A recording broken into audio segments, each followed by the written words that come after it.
If you guys are planning to move abroad to pursue your higher studies, whether it be masters, bachelors, and you are confused कि भाई कौन सी country में जाना, कौन सी country better है 2025 में, तो ये वीडियो भाई आप ही के लिए है. This is a full guide for international students who are planning to study abroad in 2025. We are gonna be comparing USA, Canada, Australia, Germany, UK. So without any delay, let's get straight into the video. Okay. The first criteria that every international student compares is the visa fees of the certain country. For example, अगर आप United states को जा रहे हैं $185 आप लोगों को US की वीजा फीस पड़ेंगी. वहीं पे अगर अपन कनाडा का ले ले तो भाई $150 कैनेडियन डॉलर्स पड़ता वो. ऑस्ट्रेलिया जैसे कि आप लोग सुने होंगे रिसेंट डेज में 1 जुलाई के बाद से अपने स्टूडेंट वीजा फी वो लोग सीधा $1600 से $2000 कर दिए. That is Australian dollars. और मस्त में कैश करेंगे. पैसा ही पैसा होगा. Which is the most expensive one. इसके करीब कोई सी भी कंट्री नहीं आती. This is the most expensive visa fee in the entire world. Coming in at number 2 is UK with its £490 for student visa application fee, which is not that bad if you compare it to Australia because no one comes close to Australia.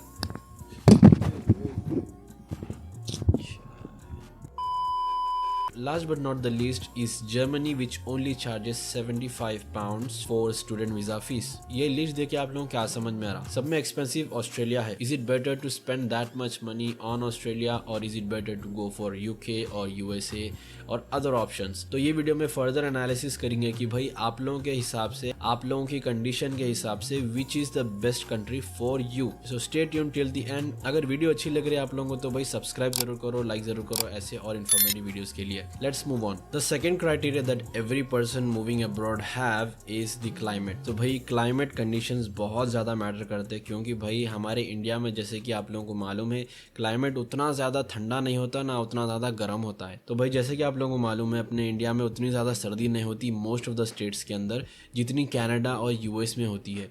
तो इसलिए भाई climate condition भी एक बहुत बड़ा factor बन जाती है यहाँ पे स्टूडेंट्स के लिए कि भाई कौन सी कंट्री बेस्ट है उन लोगों के लिए. So in this list the coldest country is gonna be Canada. वहाँ पे भाई आपको throughout the year almost सर्दी ही मिलेंगी आप लोगों को. Then comes Canada and Germany which is not that cold but is still relatively cold compared to others in the list. Then we also have UK and Australia. UK में भाई आप लोगों को उतनी ज़्यादा सर्दी नहीं मिलेंगी जितनी आपको कनाडा और यूएस में मिलेंगी.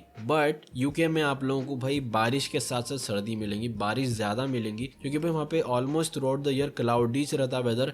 धूप बहुत कम निकलती, बहुत रेयरली निकलती which is the warmest in the list. यहाँ पे भाई सर्दी उतनी ज़्यादा नहीं मिलेंगी आप लोगों को अगर आप लोग दूसरे कंट्री से कंपेयर कर रहे हैं तो. माइल्ड टेम्परेचर है भाई similar to what we have in India.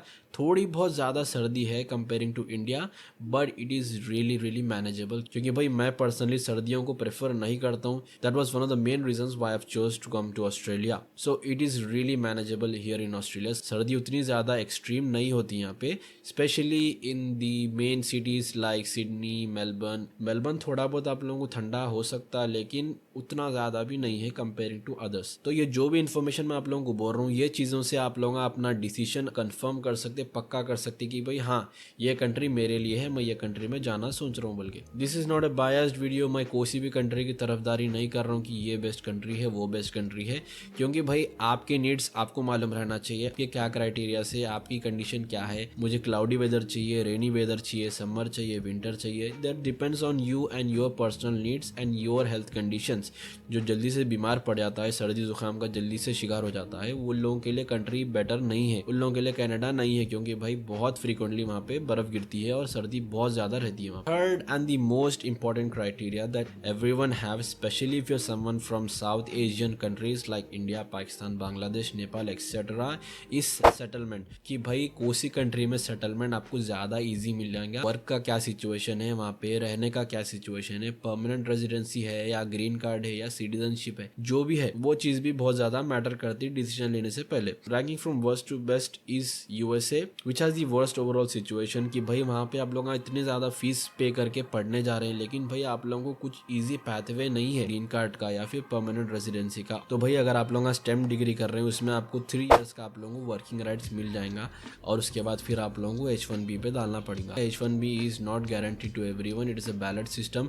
वहाँ पे आप जब अप्लाई करेंगे भाई आप लोगों का नाम अगर उठा गुड, अगर नहीं उठा तो फिर आप लोगों को वहां से वापस आ जाना पड़ेगा। देन कम्स यूके, वहां पे भी उतने चांसेस नहीं है, उतना इजी नहीं है परमानेंट रेजिडेंसी लेना, और वर्क वीजा भी बहुत ज्यादा लिमिटेड है। देन कम्स जर्मनी, वहां पे रफली आपको 5 ईयर देना पड़ेगा until you get your permanent residency. Then we have Australia. Usually Australia में भाई 2 to 5 ईयर्स पकड़ के चलो परमानेंट रेजिडेंसी के लिए, फिर उसके बाद आपको सिटीजनशिप भी मिल जाती है ऑस्ट्रेलिया की। लेकिन प्रेजेंट सिचुएशन के हिसाब से जो मैं आप लोगों को बोल सकता हूँ कि भाई प्रेजेंटली ऑस्ट्रेलिया में परमानेंट रेजिडेंसी मिलना थोड़ा बहुत मुश्किल हो गया है, क्योंकि कंपटीशन बहुत ज़्यादा है, बहुत ज़्यादा लोग यहाँ पे अप्लाई कर रहे हैं, बहुत ज़्यादा यहाँ पे पॉलिटिक्स भी चल रही कि भाई जो पॉलिटिकल लीडर्स है, पॉलिटिकल पार्टी से, वो लोग ये चीज़ों के ऊपर वोट डिवाइड कर रहे हैं कि भाई जो बाहर से लोग आके रह रही उन लोगों की वजह से यहाँ पे महंगाई बढ़ रही। तो भाई बहुत ज़्यादा कॉम्प्लिकेटेड है, तो इसलिए भाई ऑस्ट्रेलिया सेकेंड बेस्ट है। The best country for future settlements according to my research is Canada. Canada में भाई बहुत ज़्यादा इजी आपको पीआर के चांसेस है, और बहुत ज़्यादा इजी पैथवेज भी है वहाँ पे comparing to other countries in the list. बहुत क्लियर है, उतना ज़्यादा कॉम्प्लिकेटेड भी नहीं है कनाडा में। तो डिसीजन आपके हाथ में है कि भाई कोसी कंट्री में मैं जाना चाह रहा हूँ, कोसी कंट्री में मेरे को परमानेंट रेजिडेंसी मिलेंगी, या कोसी कंट्री में मेरे को जॉब वीज़ा मिलेगा। परमानेंट रेजिडेंसी का तो हो गया, आप देखते हैं कि भाई स्टडीज़ के बाद क्या, वर्क वीज़ा का क्या सिचुएशन है, आप लोग कितना ड्यूरेशन मिलता है यहाँ पे काम करने के लिए, कितना एक्सटेंशन मिल सकता है। In USA you're gonna get around 3 years if you're in the STEM category. Then comes Canada, which also gives you around 3 years of work visa after your studies. And then we have Germany, which only gives you 18 months. So that's something to consider. Then comes Australia. So in my opinion भाई Australia का जो है सो बहुत better situation है work visa का, क्योंकि यहाँ पे 2 to 4 years आप लोगों को वर्क वीजा मिल जाता है यहाँ पे। Within that time frame you can easily get a PR pathway if you are skilled enough. Then we have UK, which gives you around 2 to 3 years of work after your studies. Now let's come to tuition fees. Tuition fees is one of the most important things that you can consider, because most of the people who are planning to study abroad are middle class people, और हर किसी के पास भाई पैसा पड़े हुआ नहीं रहता कि भाई इतना पैसा फेंक के मैं रह लूँगा, जी लूँगा, खा लूँगा, पी लूँगा, फीस भी बन लूँगा बोल के हर किसी के पास सेम सिचुएशन नहीं रहती। ये चीज़ मोस्टली मिडिल क्लास वालों को इफेक्ट होती। Coming in at number 1 with the cheapest tuition fee is Germany, क्योंकि भाई देखो हर कंट्री में प्राइवेट और पब्लिक यूनिवर्सिटीज रहते। अब जर्मनी में क्या सीन है बोले तो जर्मनी में जो प्राइवेट यूनिवर्सिटीज है वो लोग आपको ट्यूशन फी चार्ज करते हैं, लेकिन जो पब्लिक यूनिवर्सिटीज है वहाँ पे आप लोग फ्री ऑफ कॉस्ट पढ़ सकते हैं। आई थिंक थोड़ा बहुत अमाउंट आपको देना है, लेकिन फॉर द मोस्ट पार्ट आपको आपकी पढ़ाई पूरी फ्री है पब्लिक यूनिवर्सिटीज में जर्मनी के अंदर। Then we have Canada which gives you moderate tuition fees ranging from $15,000 to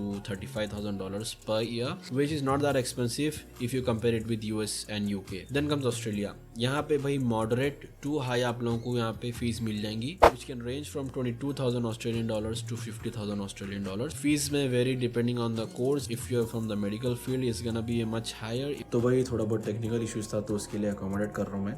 then comes USA and UK, जिसमें भाई आप लोगों को वर्ल्ड के टॉप यूनिवर्सिटीज मिल जाएंगी, विच मीन्स उन लोगों की फीस भी उतनी ज़्यादा हाई होंगी। तो भाई ट्यूशन फी भी एक बहुत ज़्यादा इंपॉर्टेंट फैक्टर है अगर आप लोगों का प्लान कर रहे हैं बाहर पढ़ने के लिए।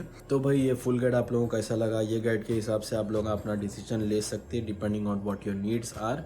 अगर कुछ भी आप लोगों को डाउट्स है तो भाई कमेंट सेक्शन में ज़रूर डाल लीजिए, सब्सक्राइब ज़रूर कीजिए, लाइक ज़रूर कीजिए, और ऐसे वीडियोज़ के लिए अपने दोस्तों को ज़रूर शेयर करें, और इंस्टाग्राम पे भी ज़रूर फॉलो करें। वहाँ पे हम लोग डेली रील्स डालते हैं, डेली अपडेट्स देते हैं, Q&As करते हैं, एक्सेट्रा बहुत सारी चीज़ें करते हैं। वंस अगेन बहुत बहुत शुक्रिया आप लोगों का वीडियो देखने के लिए, and see you until next time.